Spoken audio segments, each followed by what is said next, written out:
Right, hopefully everybody can hear me now. Yeah, good.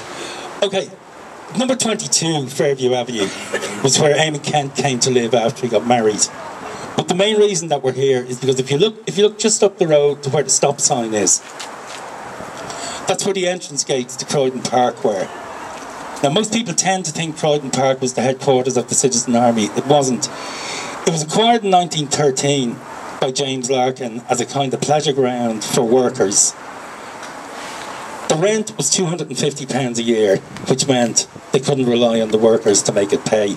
So they had to find alternative means. So, for example, they rented out grazing rights to cows at 6 per cow per week.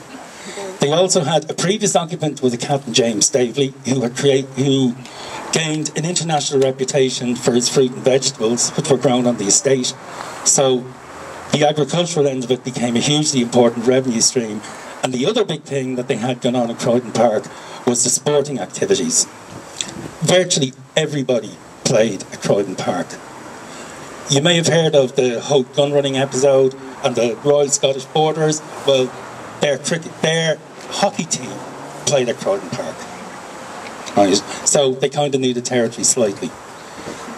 You also had things like Shamrock Rovers tried to play at Croydon Park, but the ITGW decided they wouldn't pull a big enough crowd to make it pay. Kickin's GAA club play there. There was hockey was played, there was cricket, soccer, GAA, hurling, you name it. It all went on. If it would make money, the Transport Union would have them in. As they were struggling to try and make it pay, they did try and bring in the Dublin County Board to get the Doves playing there, but they couldn't strike a deal because no matter how low they brought the price down, the Dublin GAA Board wanted it cheaper. But it is known best for its association with the Citizen Army. The Citizen Army were tenants like anyone else. They just never paid. But they used it a lot. And when it ran into financial difficulty,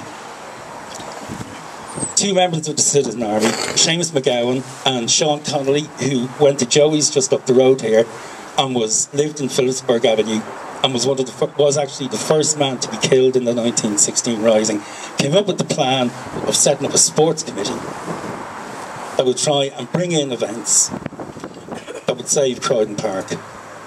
And the first thing that they did was they organised this big event. If you read some of the books on the Citizen Army, you'll hear about the cowboys and Indians and attacking forts and stuff like this. Well, this is what they decided to set up, was this big spectacular.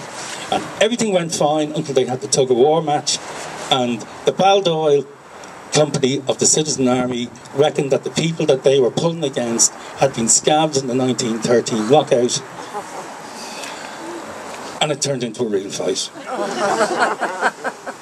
But by the end of 1915, having failed in negotiations with the Dublin County Board, it was time to get rid of Croydon Park, and by January 1916, they were gone.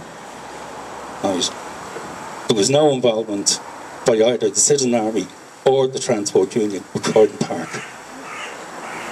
But nobody seemed to realise that, and as we'll find later on, a large part of what happened here was trying to bomb the volunteers in the Citizen Army who were in Croydon Park, and they weren't quite sure where Croydon Park was. Okay? So we're going to move on to our next location, which is just around the corner. You probably all know it as Edges. Oh, yeah. Right? It was called Fairview Corner back in 1916. Oh, before we move on, I should say, for anyone who is interested, if you go up here to the stop sign, right, on the right-hand side was where the gate lodge of Croydon Park was, but just on the left turn into Fairview Terrace is the last part of the perimeter wall of Croydon Park, and that's all that's left standing now. Right, the house itself, where you see that iconic picture of the Citizen Army standing outside from 1914, was to the west of the smaller traffic roundabout on Croydon Park Avenue. Right. But the last surviving bit of Croydon Park is just up here on the left-hand side. Okay? So now we're just going to go round the corner here to Fairview Corner, to Edges.